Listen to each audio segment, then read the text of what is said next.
Gracias, muchas gracias. Muchas gracias a todos, gracias. Hola, buenas noches, bienvenidos al programa. Yo soy Jaime Bailey, hoy es jueves 20 de diciembre. Estamos saliendo en vivo y en directo, son las 9:00 de la noche aquí en Miami. En un momento voy a conversar con un brillante periodista venezolano, corresponsal del diario El País de España en Caracas, Alonso Moleiro. Anoche me he leído su libro de conversaciones con el mítico Teodoro Petkov. Y Alonso Moleiro ha tenido mucho éxito como periodista, no solo en prensa escrita, pero también en la radio. Me parece que trabajaba en Tal Cual, el diario de Petkov, ¿verdad? No se pierdan a Alonso Moleiro. Siempre me interesa a mí la visión de alguien que está allá, ¿no? Y que sufre las privaciones de la vida diaria venezolana allá. Desde acá la mirada carece de ese valor, ¿no? Bueno, vamos a recorrer juntos la actualidad. Tenía que dedicar el programa a varias personas, pero no anoté los nombres. Lo diré luego. El presidente Trump ha ordenado, contra el consejo de sus propios asesores y de los altos mandos militares, ha ordenado retirar a los 2.000 soldados de Estados Unidos en Siria. A mí no me parece una mala idea. Trump dice que la guerra contra el Estado Islámico ha sido ganada. Sus aliados europeos se permiten discrepar. Lo cierto es que las tropas están de regreso a casa. El asunto es muy complejo porque, por un lado, uno quisiera creer que los Estados Unidos son un faro moral en el mundo y son un país que promueve activamente, aún usando la fuerza, la libertad, la democracia y los derechos humanos.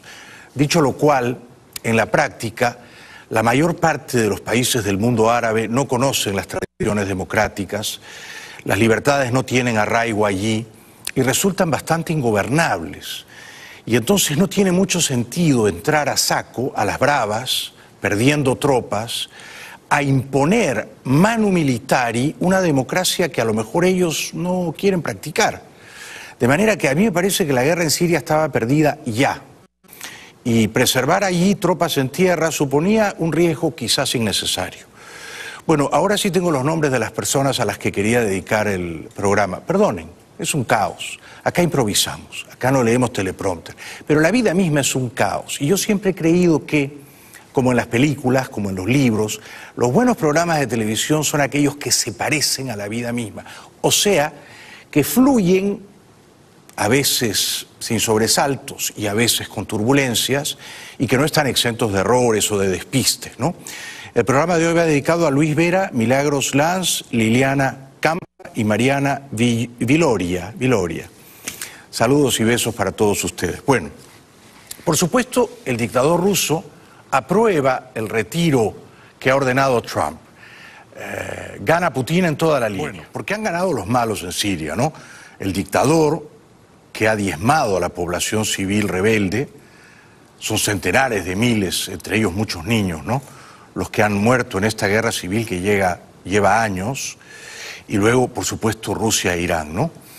Bueno, entre tanto, el senador Graham, que es republicano, critica a Trump, y este otro senador, Paul, lo apoya. If this decision is a withdrawal of all of our forces in Syria now, we're dramatically less safe. This is an Obama-like move. ISIS would not be alive today if it were not for Obama's decision to withdraw from Iraq. And I'll have to say, if Trump withdraws from Syria and they do come back, like I think they will, he'll be one of the reasons they came back. For the first time in my lifetime, we have a president with the courage to declare victory and bring the troops home. What makes us less safe is that we keep involving our troops in one war theater after another.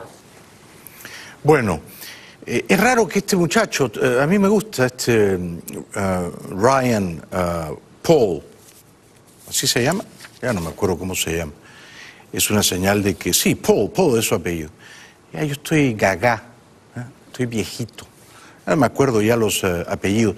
Me gusta porque es un libertario. Este está a favor de que la marihuana se venda libremente con fines recreativos. Y esta gente a mí me cae bien. O sea que está en la derecha, pero es una derecha liberal, agnóstica, anticlerical y antimilitar en la medida en que la fuerza militar hay que usarla cuando puedes ganar la batalla. Ahora, si no la vas a ganar, entonces mejor te retiras. Este es el caso de Siria, ¿no? Pero Francia, Reino Unido y Alemania están en contra de la decisión.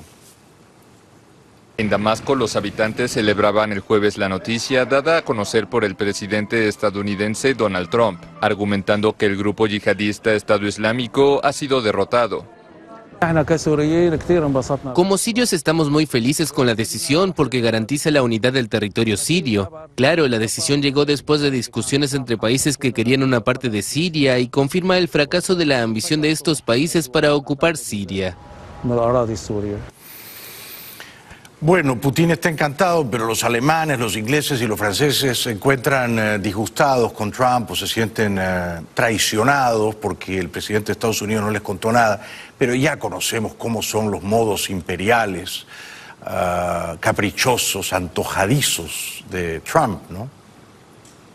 Francia, Reino Unido y Alemania, todos aliados de Estados Unidos, rechazaron el anuncio de retirada asegurando que el grupo extremista está lejos de ser derrotado. Por su parte, el presidente ruso Vladimir Putin celebró la postura de Trump. Estoy de acuerdo con el presidente estadounidense. Hemos alcanzado cambios significativos contra el terrorismo en ese territorio y hemos dado serios golpes al grupo Estado Islámico en Siria. Los Obama se han quedado a vivir en Washington porque una de sus hijas no ha terminado todavía el colegio, han comprado una casa lindísima en un barrio que se llama Calorama, en la misma calle donde tiene una casa Jeff Bezos. Bezos se ha comprado 2 casas, cada una costó más o menos 10 millones, ¿no? Y son unas mansiones divinas, divinas. Qué linda ciudad Washington, yo tuve la suerte de vivir 3 años ahí. Y Obama, que es un gran tipo, bueno, yo sé que aquí la gente de derecha lo odia, cree que es comunista, que traicionó a los cubanos, y yo puedo entender toda esa carga sentimental contra Obama, pero yo creo que hecha las sumas y las restas fue un presidente bastante decoroso. Pero sobre todo creo que es un buen tipo. Esto no me atrevería a decirlo de Trump, ¿no? Creo que es un tipo de buena entraña, generoso, de buen corazón, y por eso se disfrazó de Papá Noel y fue a un hospital en D.C., a visitar a niños enfermos que por supuesto estuvieron conmovidos de ver la repentina aparición del expresidente disfrazado de Papá Noel. Barack Obama asumió un nuevo papel, el de Papá Noel. Al acercarse la Navidad, el expresidente de Estados Unidos realizó una visita sorpresa a niños enfermos en Washington. Usando el característico gorro rojo y blanco y cargando una bolsa gigante, Obama cambió la rutina de este hospital infantil. El demócrata fue recibido con algarabía y emoción por el equipo y los pacientes. El exmandatario hizo bromas y distribuyó regalos y abrazos. El presidente número 44 de Estados Unidos sigue viviendo en Washington. En 2017, Obama también se había vestido de Santa Claus para visitar a estudiantes de enseñanza media en una organización no gubernamental. Yo creo que parte de la sabiduría de Obama consiste en rebajar el ego, ¿no? Y cultivar la humildad. La humildad es un bonsái, es una plantita delicada que no suele crecer en el jardín de los políticos, ¿no? No suele crecer en el jardín de los poderosos. Pero es bueno irrigarla de vez en cuando, yo creo, porque es una buena consejera. Todos los que tienen poder lo van a perder más o menos pronto, incluyendo el amigo Trump, que lo más probable es que lo pierda en un par de años. Y luego vuelves a ser un ciudadano, ¿no? Y si te has portado mal y has abusado del poder, entonces vas a tener que rendir cuentas a la justicia. Eso viene, tarde o temprano.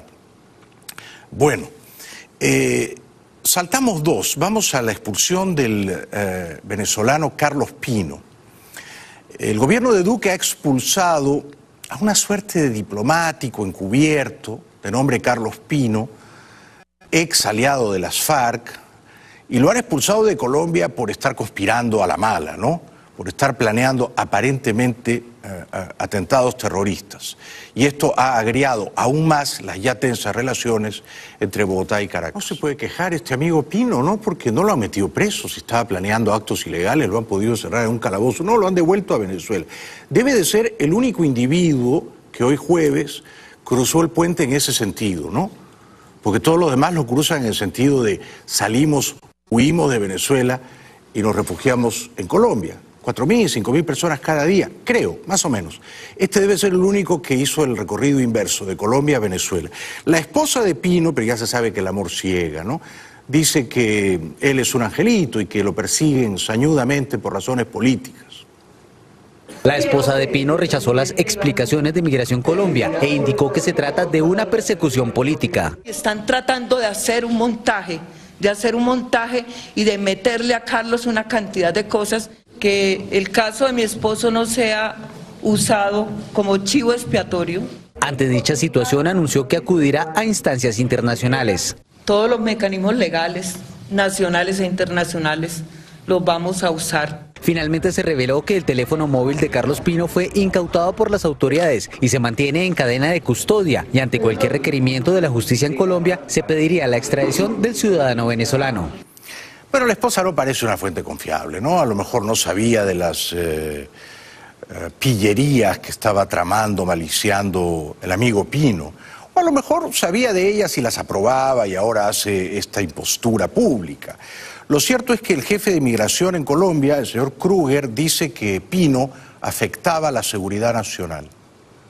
Pero sí tengan la plena claridad que cualquier extranjero, venezolano o de cualquier nacionalidad, que venga a afectar la seguridad nacional de Colombia, que venga a afectar nuestra tranquilidad, nuestro orden social, va a ser expulsado, se le aplicará la máxima medida sancionatoria, en este caso desde el punto de vista de migración, la expulsión, que además trae con 10 años de prohibición de ingreso a nuestro país, y adicionalmente desde esos 10 años, si quiere ingresar a Colombia, tendrá que ingresar con una visa. Estas son imágenes de Pino siendo entregado a las autoridades venezolanas, que lo reciben, por supuesto, con efusión y con abrazos y con palmaditas en la espalda, ¿no? Ha vuelto un héroe. Yo creo que era un espía de Caracas, sembrado en Bogotá, no sé qué cosa estaba tramando, pero seguramente nada bueno para que Duque, porque Duque sí es un angelito. Si Duque lo ha echado de Colombia, este Pino, algo malo estaría haciendo Pino, ¿no?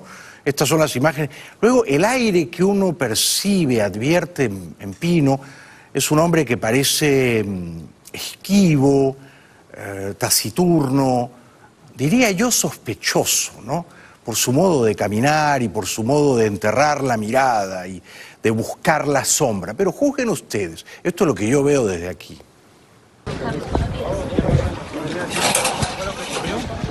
¿Qué decirle a las autoridades colombianas?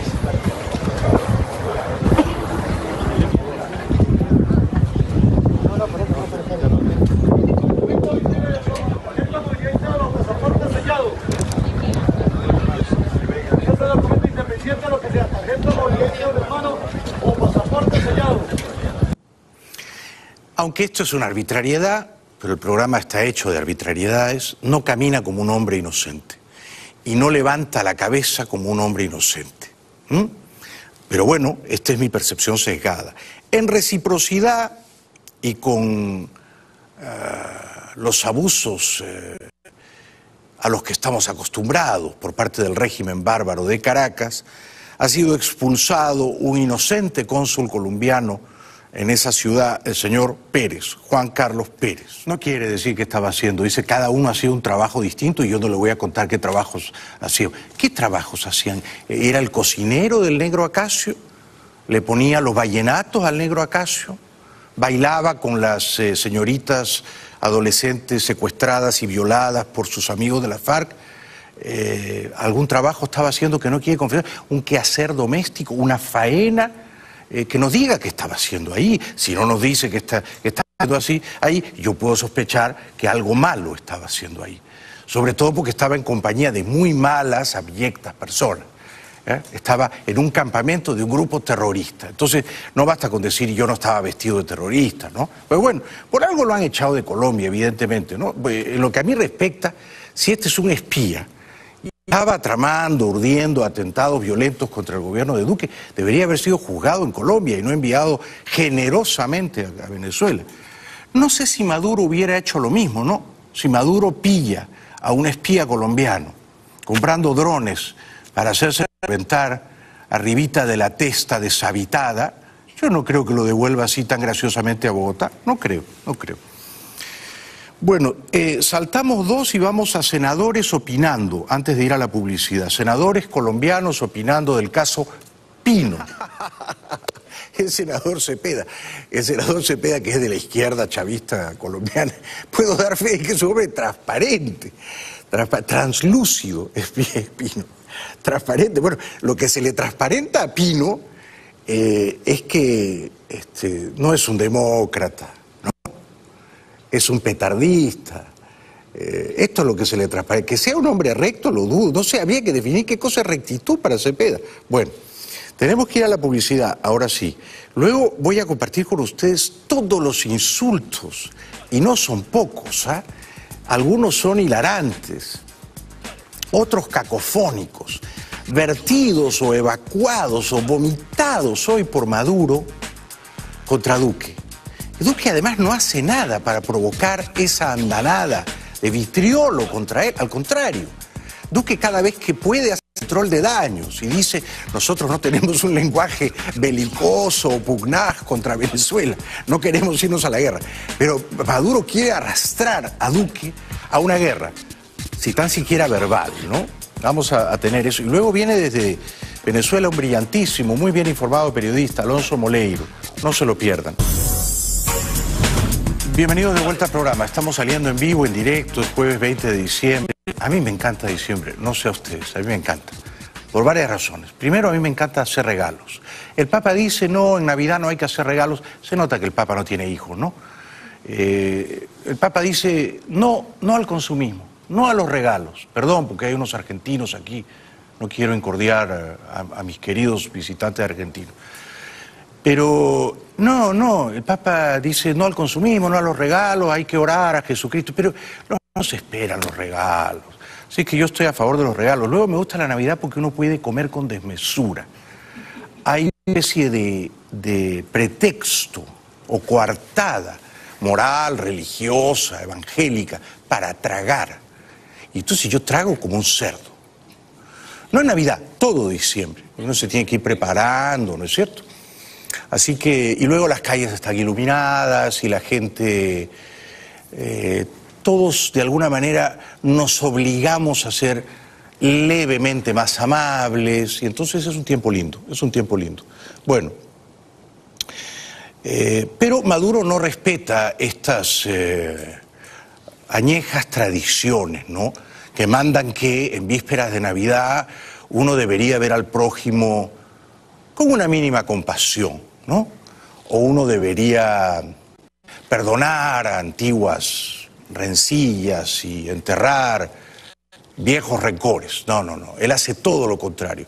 Faltando 5 días para la Navidad, insulta al pobre Iván Duque, que no ha hecho nada para merecerlo, de una manera francamente antinavideña, una manera francamente atea, guerrillera, verbalmente terrorista. O sea, Maduro tiene un fusil en la boca y dispara repetida sistemáticamente contra Duque, que es inocente a todas luces. Juzguen ustedes. Bueno, cuántas palabritas dulces navideñas pronuncia Maduro, ¿no? Metiche, vasallo, esclavo, pelele. Bueno, Duque habla inglés, es verdad, ha vivido en Washington largos años, es un hombre bastante inteligente, fluido en inglés, pero hablar en inglés no significa que uno sea cómplice del gobierno de Trump o espía del Pentágono, ¿verdad?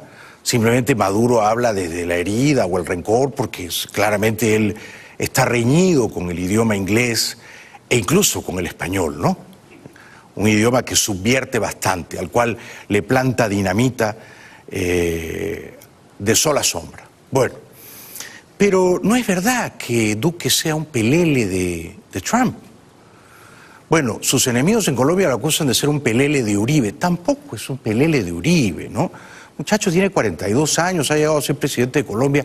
No creo que sea tan tonto, tan dócil o tan sumiso de nadie. Y tiene su propia agenda.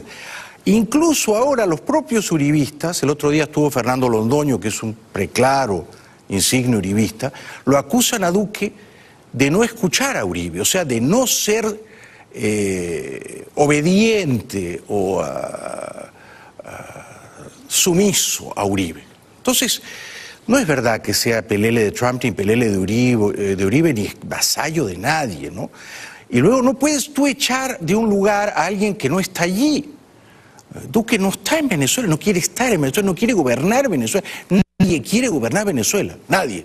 Yo creo que si uno le dice a María Corina que quiere gobernar Venezuela, a lo mejor se queda pasmada, porque es una tarea titánica. Entonces uno no entiende lo que está, o uno sí lo entiende, ¿no? Maduro lo que está haciendo con esta catilinaria contra Duque es simplemente victimizándose y agitando el fantasma del enemigo exterior que viene a invadirnos, a depredar nuestras riquezas, ¿no? Y entonces él está tratando de llamar a la tribu, la llamada de la tribu, ¿no? La llamada bárbara de la tribu. Viene otra tribu a invadirnos y entonces hay que cerrar filas, nosotros, nacionalistas venezolanos. Esto es lo que trata de hacer Maduro, aconsejado por los cubanos que saben mucho de esto, que son muy astutos en esto, en manipular a la gente incauta, en usar el poder inmoderadamente, en preservar el poder a sangre y fuego. Los cubanos son profesionales en esto. Y entonces luego Maduro dice que están preparando una traición golpista contra él. Ojalá sea verdad. Y eso no sería ni traición ni golpe. Eso sería un acto patriótico en defensa de las libertades conculcadas. Ojalá ocurriera alrededor del 10 de enero. Lo veo altamente improbable, ¿no?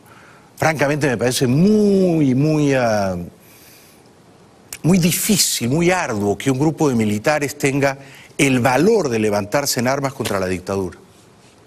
Hay que fortalecer la unión cívico-militar en cada parroquia, en cada municipio, en cada estado, y estar preparado para responder a tiempo, contundentemente, cualquier intento de traición golpista que pueda haber en el transcurso de las próximas semanas y meses. La más grande traición que se ha cometido en Venezuela en los últimos 20 años la han perpetrado ellos, los chavistas, y la víctima de esa traición, de ese acto de perfidia, son los venezolanos pobres, que se han muerto de hambre o que siguen muriéndose de hambre, que han tenido que marchar por millones, caminando, desfalleciendo, buscando un plato de comida, muchos de los cuales además cifraron sus esperanzas en Chávez, ¿no? Ellos son los traicionados, ¿no? Ellos son las grandes víctimas de la traición chavista, ¿no? Del sector chavista. Luego, las riquezas de Venezuela me parece que también han sido traicionadas porque no han sido usadas en beneficio del pueblo, ¿no? Del futuro, de los jóvenes, de los niños. Venezuela es hoy un país hincado de hinojos, postrado de rodillas ante los chinos y los rusos y los cubanos. Y esta es una otra traición, ¿no? Entregar los recursos, las reservas del país que han sido depauperadas a los cubanos, o a los rusos, o a los chinos, ¿no? Entonces no tiene moral alguna, no tiene autoridad moral ninguna Maduro para hablar de traiciones. Él es un felón, él es el procónsul de La Habana en Caracas, ¿no? Y quienes mandan verdaderamente en Caracas son los que están en La Habana. Maduro dice que hay mucha corrupción y que él va a luchar denodadamente contra ella. Viene a descubrir esto 20 años después, por el amor de Dios. Es verdad que hay un enemigo imperialista que nos sabotea, nos persigue, etcétera, etcétera, es verdad. Y que es el enemigo principal de la felicidad del pueblo, de la paz y la independencia nacional, eso es verdad. Es verdad que hay una guerra económica que tenemos que derrotar con el programa de recuperación, crecimiento y prosperidad, es verdad. Pero también es verdad que hay mucha corrupción, hay mucha indolencia, hay mucho burocratismo. Hay muchos bandidos por ahí aprovechándose de los cargos para robar al pueblo. También es verdad. Bueno, habla el jefe de los bandidos, ¿no? Habla el capo de la mafia, el capitoste, el cabecilla de una gavilla de ampones. En Venezuela no hay un partido político en el poder, no es tampoco una dictadura ideológica. Nadie podría decir que el señor Cabello tiene una ideología, ¿no es cierto? es simplemente un atajo de truanes, ¿no? Es una banda de criminales que usurpa el poder. Y entonces Maduro no es ajeno a la corrupción, la denuncia de un modo retórico, altisonante, pero él no es ajeno a la corrupción. Él, su esposa, los 3 hijos biológicos de su esposa, a cada uno de los cuales Gorrín le dio instrucciones a Matías Krull para que le depositaran 200 millones de euros en un banco en Andorra. Los sobrinos de su esposa que están presos en una cárcel de Nueva York por narcotraficantes. El régimen, todo el régimen que sostiene a Maduro, los generales vendidos como Padrino y Reverol y tantos otros, Benavides Torres, los Tareks, el Aizami, Saab, no se diga los hermanitos Rodríguez, Jorge, Delcy, los hermanitos Cabello, todos son ladrones, todos están sentados sobre fortunas malavidas.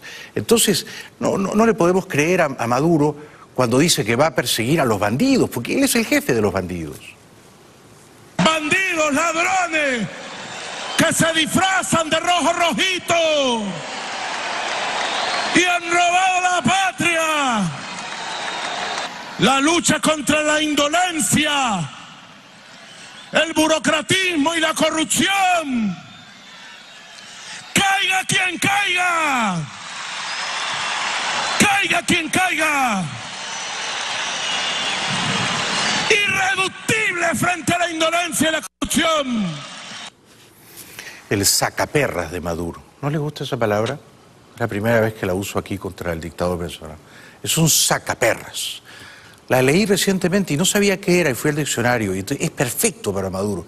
Porque el sacaperras es alguien que va consiguiendo dinerillos por abajo, mal habidos. Y es un sacaperras, Es un pesetero que va a pedirle, le pasa el sombrero a los rusos y a los chinos, un sacaperras de Maduro. Pero en realidad el adjetivo más musical que he hallado para describir a Maduro es un auténtico mojón. Un auténtico mojón. Lo digo ahora que es Navidad. Publicidad y luego viene un gran periodista venezolano, Alonso Moleiro, que ha publicado un libro fantástico. Conversaciones con Petkov, Teodoro Petkov, solo los estúpidos no cambian de opinión.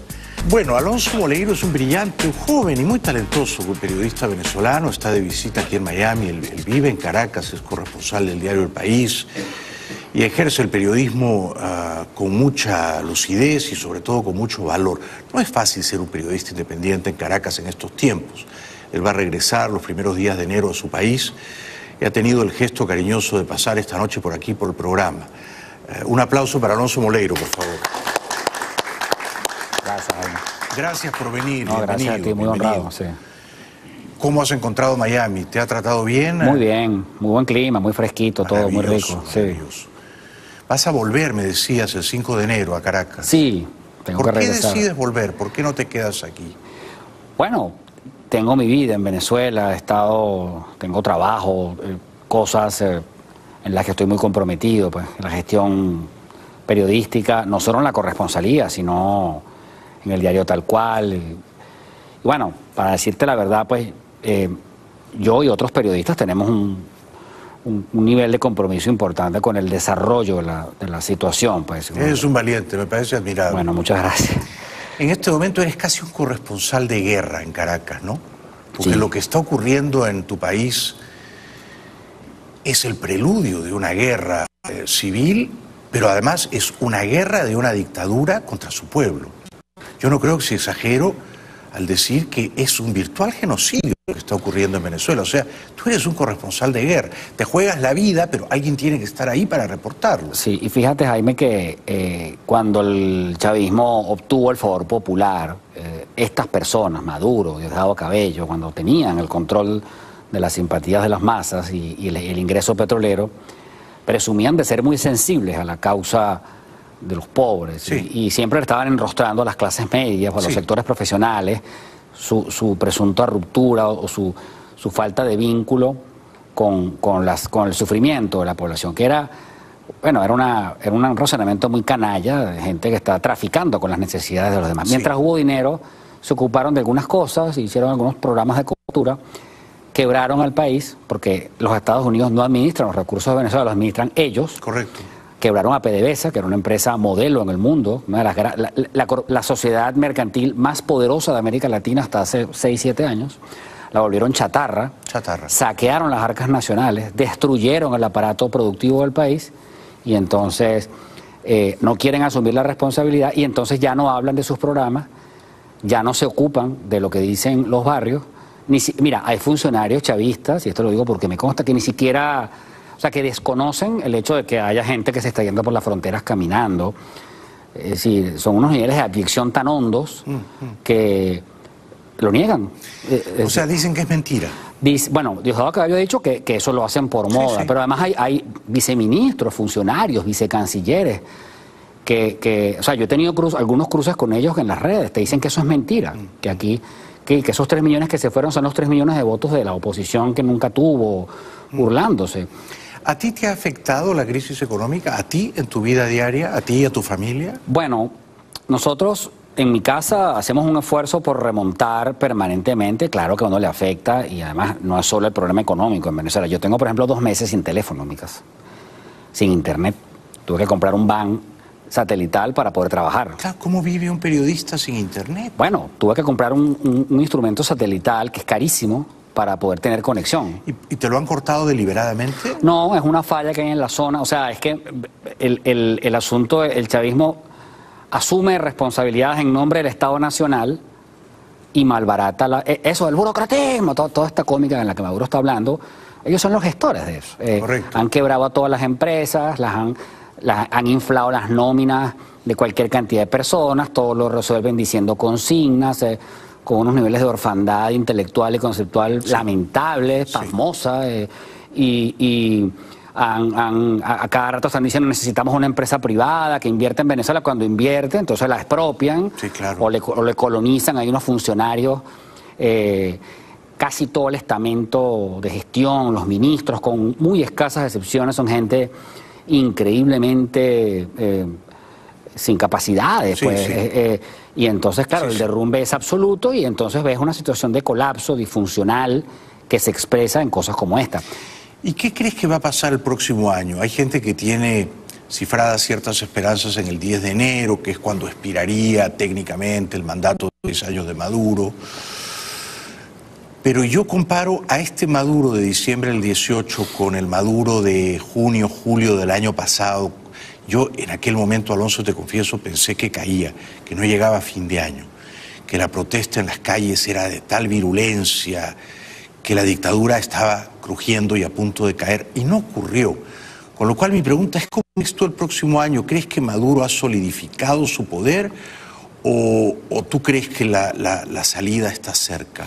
Bueno, mira, es muy complejo. Yo también pensé, o sea, lo que todo el mundo quiere en Venezuela es una solución incruenta.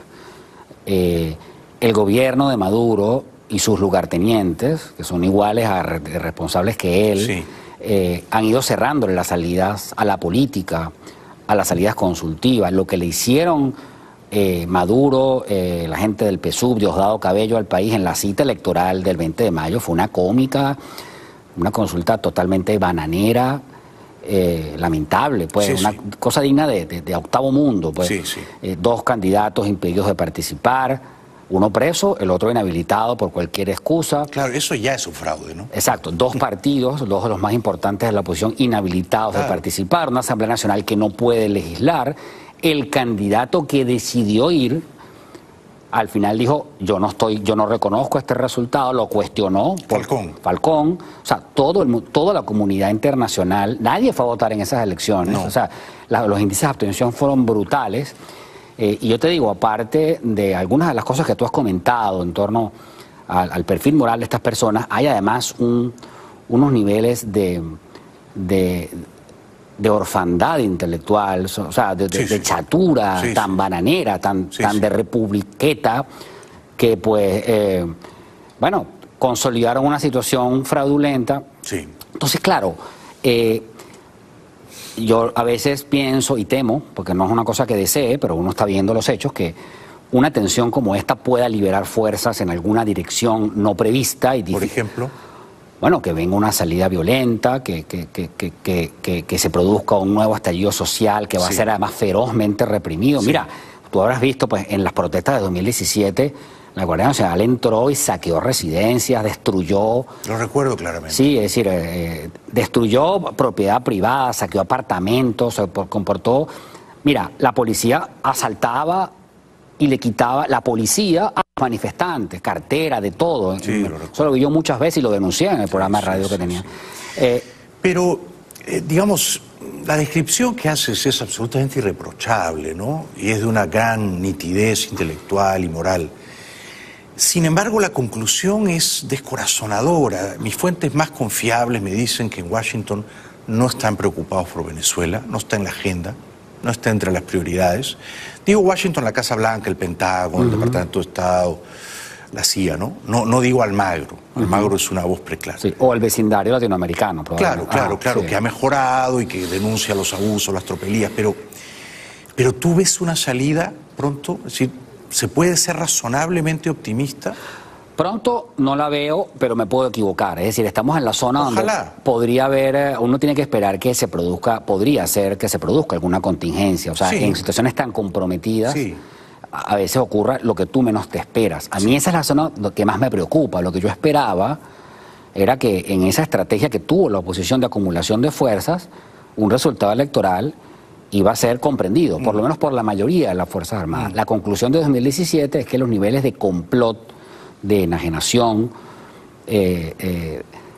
eso que llama Maduro la Unión Cívico-Militar, que es un complot hecho para desconocer el resultado o para administrar una ventaja si el resultado te favorece, que no está en ninguna parte de la Constitución ni de la ley. Bueno, eso complica la situación, pero a grandes rasgos, en el marco amplio, Jaime, te diría que podría ocurrir... es decir, lo que no veo es que por cuánto tiempo se puede prolongar la agonía de un país en estos términos.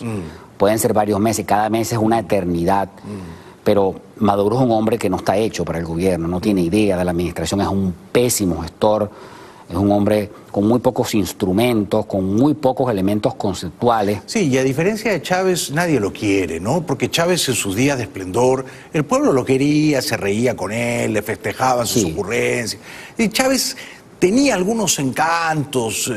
Sí, era un jefe y tenía además, a mí me costó, yo con Chávez comprendí que la inteligencia no es necesariamente un valor estético. O sea, tú puedes ser un absoluto patán y un repetidor de lugares comunes y tener un brillo estratégico notorio. Yo creo que Chávez era un estratega, claro, para el mal probablemente, pero quiero decir, y además controlaba su movimiento. Maduro es un hombre bastante más desprovisto. No, Maduro es un tonto, es un estúpido. Es decir, generalmente los más aptos están en el poder. La desgracia de Venezuela es que los más idiotas y los más ruines están en el poder. Yo siempre digo que cualquier cuervo es más inteligente que Maduro. Elige a un cuervo, que es el ave, de todas las aves la más inteligente. Elige a un cuervo al azar, es más inteligente. Maduro tiene el cerebro del tamaño de un fruto seco. El resto es aire. Esto me lo han dicho científicos. De un fruto seco. El cerebro de Maduro es un pistacho a luz. Bueno, un maní. Sí, y uno hubiera podido como ciudadano decir, bueno, vamos a suponer que sea verdad que Maduro ganó por el medio punto, que se supone que la ganó a Capriles en 2013. Que no es verdad. Exacto, pero vamos a concederla y que nos calamos, pues que soportamos estos 6 años que han sido pues el derrumbe nacional.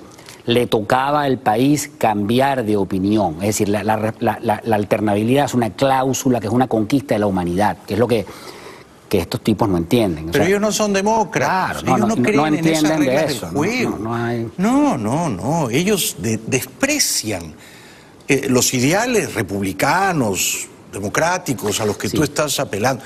Ellos desprecian eso, ellos solo entienden el lenguaje del poder, de la fuerza. Mi esperanza era, todavía de alguna manera pequeña, que las Fuerzas Armadas venezolanas, si no las que fueron pilar, digamos, de un régimen democrático que duró un montón de tiempo y que, pues, como tú dijiste hace rato, hechas las sumas y las restas, pues tuvieron un balance positivo. Del 58 al 98, esos 40 años. Así es. Luego los de Chávez. Es decir, quiero decir, con toda la disposición institucional, lo que te quiero decir es que las Fuerzas Armadas, aun cuando hubiera elementos chavistas, comprendieran que más allá del asunto ideológico tenían que hacer respetar la voluntad popular y no prestarse a la cómica del 20 de mayo. Ahí es donde está... Ojalá.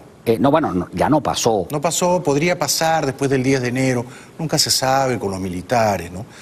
Pero si no son ellos, ¿quién? Claro, ¿Quiénes? ¿Quiénes? El tema es que Maduro, digamos que se trancó y lanzó la llave y, bueno, le sacó la espoleta a la granada y dijo, bueno, vengan a tumbarme. Y ese es el problema, que las salidas políticas incruentas están muy comprometidas en Venezuela. Tenemos que ir a la publicidad. Regresamos después de la pausa con este brillante periodista, brillante y muy valeroso, ¿no? Yo siempre digo, no siempre la gente talentosa es la que llega más lejos. O sea, la audacia favorece la fortuna, el coraje favorece la fortuna, el coraje, esa rara e infrecuente virtud. Y este señor lo tiene, la tiene, porque va a regresar a Venezuela a enfrentar a esa pandilla de criminales. Regresamos después de la pausa con don Alonso Moleiro. Ya volvemos, un aplauso para él.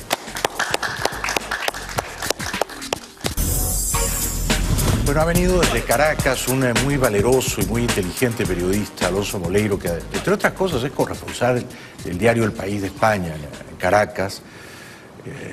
Cualquiera que quiera estar bien informado en español tiene que leer ese periódico, El País, ¿no es cierto? O sea que y El País no elige a corresponsales que sean periodistas incompetentes, ¿no? O sea que es una fuente muy confiable, don Alonso Moleiro.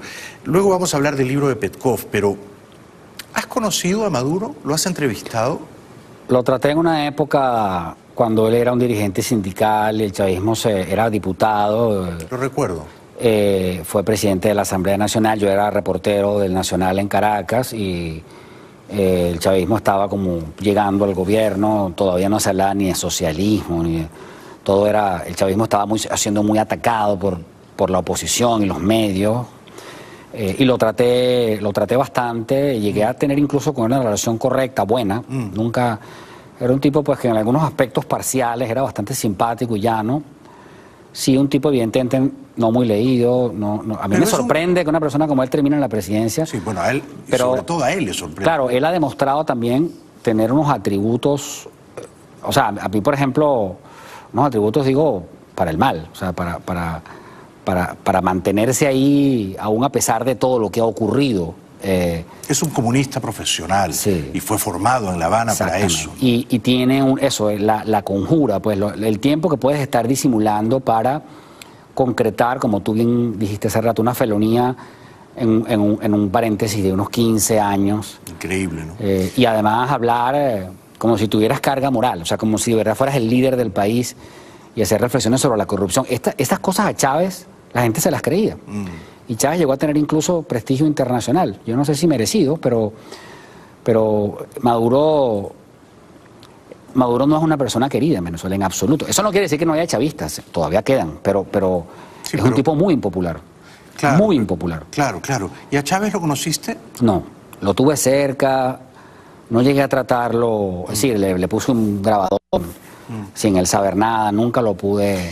Lo seguí muchísimo. El aló presidente de Chávez, yo en las guardias del Nacional, yo hice un máster escuchando a Chávez, que de pronto se le hacía de noche hablando.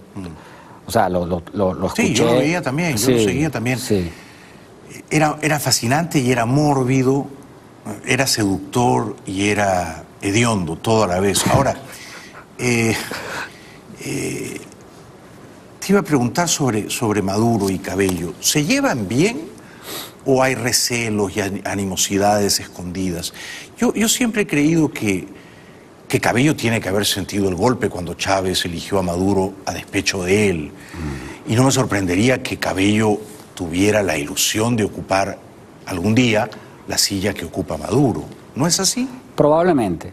Yo creo que Diosdado Cabello fue visto como el número 2 del gobierno de Chávez durante varios años, pero cometió algunos errores estratégicos y se ganó la leyenda negra que le hizo daño al chavismo. Y Chávez, de acuerdo a cierta leyenda, porque es que la dinámica interna del chavismo no es fácil cubrirla, fue, digamos, castigado. De hecho, Chávez le echó regaños a Maduro, a Diosdado Cabello al aire fuertes, pues, si alguna vez lo increpó, lo amonestó.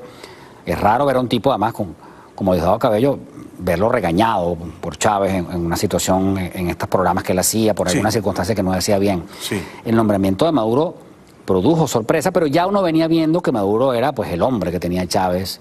Sí. Si tú me hubieras dicho en el 2001 que Maduro iba a ser presidente, yo te hubiera dicho jamás. Jamás. Pero las paradojas están llenas de la política y la historia. Venezuela está escribiendo uno de los capítulos más tristes de América Latina en este momento. Sí. Es duro tener que decirlo, pero es la verdad. Y creo además que Diosdado Cabello tiene su parcela de poder, que los chavistas saben lo importante que es estar unidos y que él como que ha entendido cuál es su rol en estas circunstancias. O sea, ¿crees que él no ambiciona conspirar contra Maduro y removerlo del poder? Pues mira, yo creo que él tiene una idea muy clara de que lo importante es la revolución. Sí, que se necesitan mutuamente. Sí, y además que pese a todos los desafueros y las barbaridades que estos tipos han cometido, de manera increíblemente curiosa e irónica, ellos tienen una visión muy sagrada de ellos mismos. O sea, ellos se creen ellos de verdad se creen los herederos de Bolívar y los garantes de la independencia nacional. O sea, ellos no se cuestionan ni sus métodos, es raro, se cuestionan parcialmente y siempre como que tenemos unos tipos infiltrados, como corrompieron toda la gestión económica del país. Qué interesante eso, es verdad, ¿no? Se ven como redentores, libertadores, herederos de Bolívar. Yo siempre digo, si Bolívar viviera, Bolívar, ¿tú crees que sería chavista o madurista? Bolívar, con lo ilustrado, afrancesado y aristocrático que era. Además, Bolívar detestaría a estos políticos chuscos, ladrones. Además, atribuirle a Bolívar una aproximación socialista de la economía es una imbecilidad. Eso es no entender. Bolívar jamás Bolívar no sentó doctrina sobre economía una sola vez. Claro que no. O sea, eso es una cosa anterior a su llegada. Bolívar era un heredero de la Ilustración, un hombre que muy adelantado a su época, digamos, un tipo heredero de los valores de la Revolución Francesa. En la última parte de su vida tuvo rasgos autoritarios muy claros. No era ningún santo, fusiló a muchas personas. Claro, o sea, que no era ningún santo. Claro que no lo era. No, pero es que ahora lo glorifican. Está santificado como si fuera Jesucristo y eso es no conocer la historia. Eso es rampante. Ahora, sí, es interesantísima esta visión tuya, ¿no? ¿Tú crees que Trump va a hacer algo por Venezuela?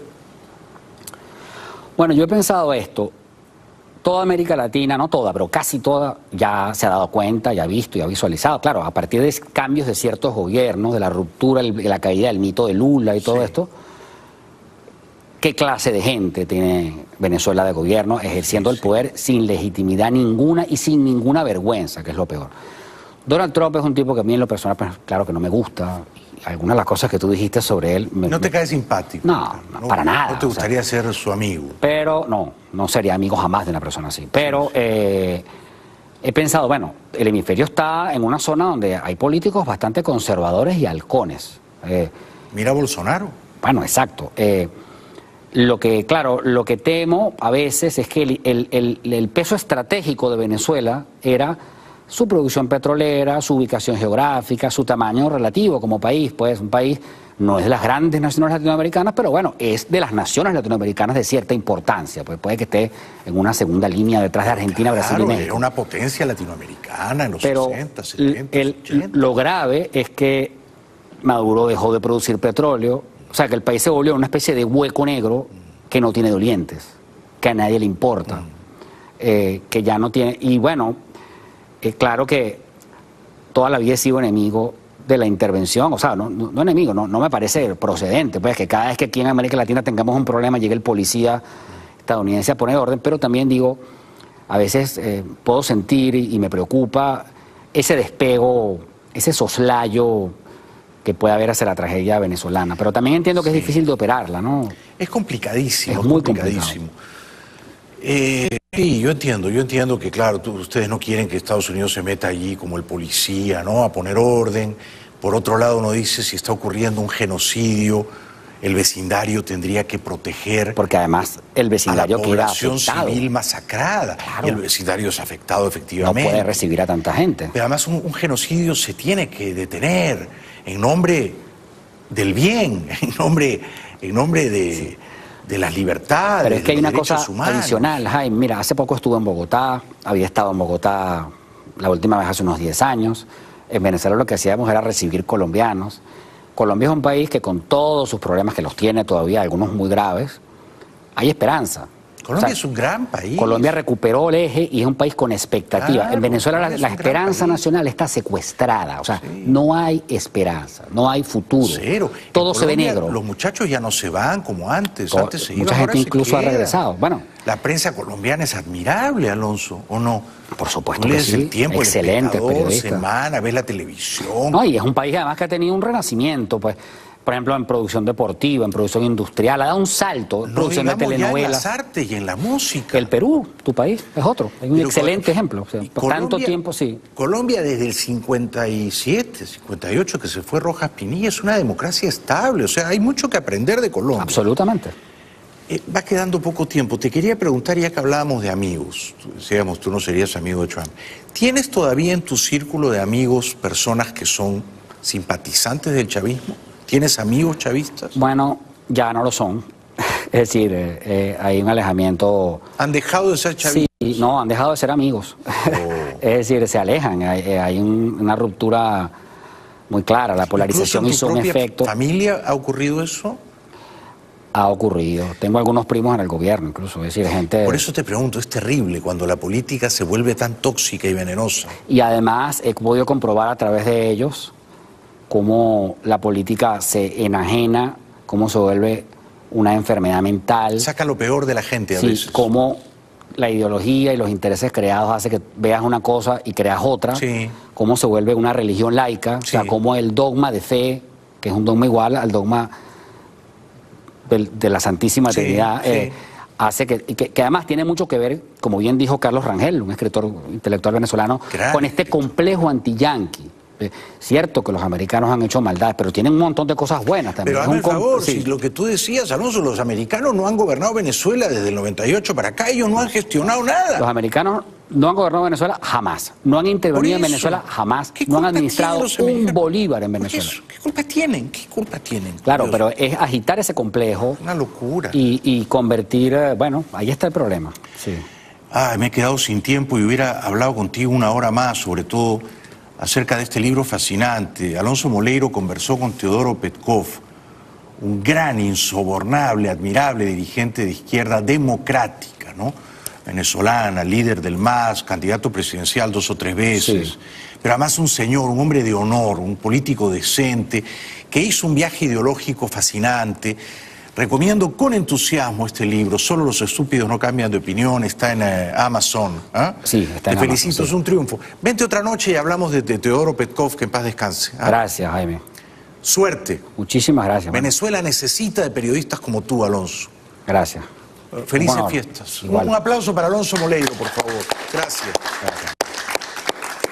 Volvemos después de la pausa.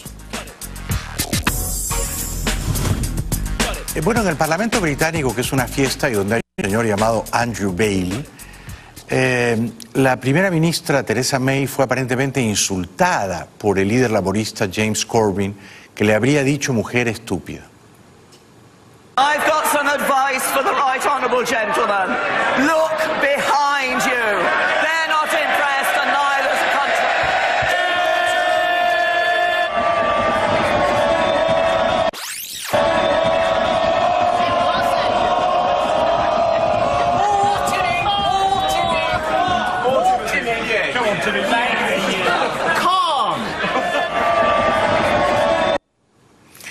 Hay gran revuelo porque aparentemente Corbyn dijo lo que dijo, ¿no? Regresamos después de la pausa.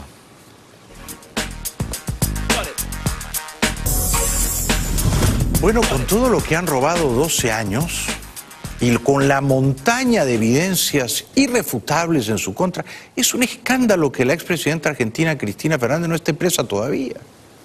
La justicia argentina confirmó el jueves el procesamiento a la expresidenta y actual senadora Cristina Kirchner por la causa conocida como los cuadernos de la corrupción.